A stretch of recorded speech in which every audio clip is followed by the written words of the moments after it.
This resin material is made from a completely different technology. And so I love resins because you can get super high resolution surface quality. You can get things that look like injection molded. There's a lot of use cases for resins in general. The only barrier is really cost, but people use resin, especially standard resin, for mold positives. They'll make something that they'll make a mold around. We get this a lot with ceramicists. So they'll make a handle that they want to slip cast. To slip cast, you need to have the handle itself put into a wooden box of some sorts. Then you pour plaster around it, and then you do the second half so it can come apart. And from there, you put the slip in, and then you cast it to make multiple. So standard resin is a really great example of a material that you can use to make sure that thing looks smooth, because aesthetics would be important. Surface quality is also very important for certain engineering applications. If you're thinking about aerodynamics, you go into the different types of classes for surfaces. Resins would win in this case.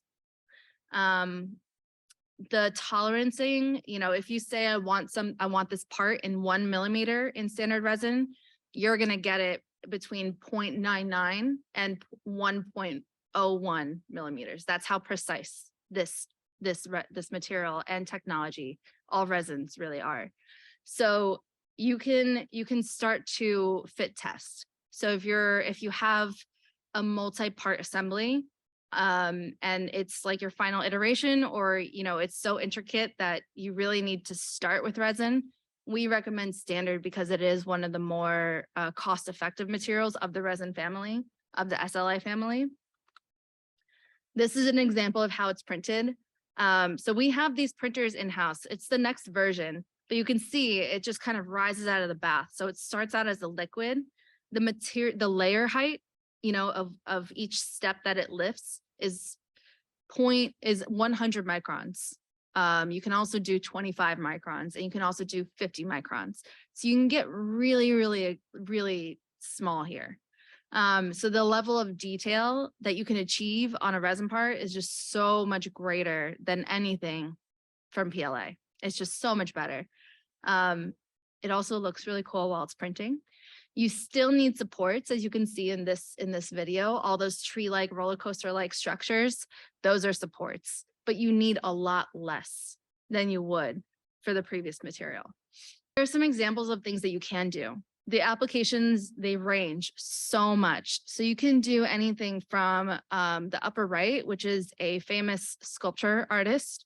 Her name is, I think her company name is Griffin Fabricators. She has a few sculptures at Pratt, actually, on the campus. But she is painting these, and she's selling them for a very high price.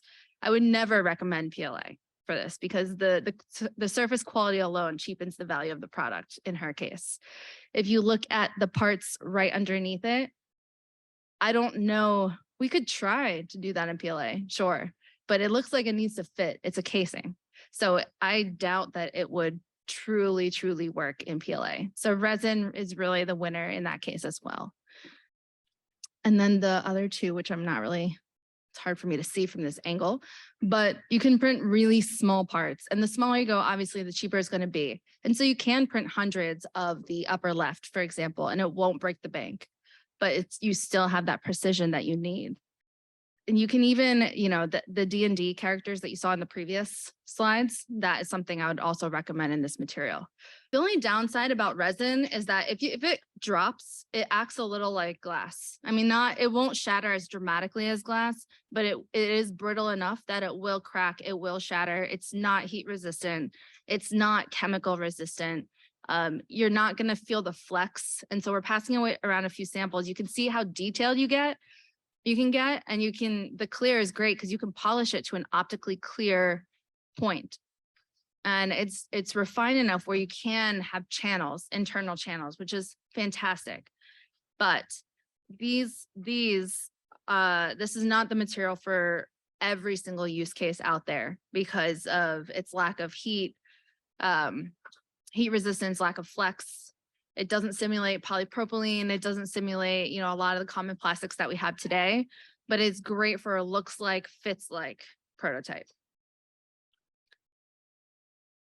I would avoid printing anything that's overtly bulky. It's, you know, we do get some of these, and for artists, it makes sense. Like, go ahead, print it. You need it to be smooth.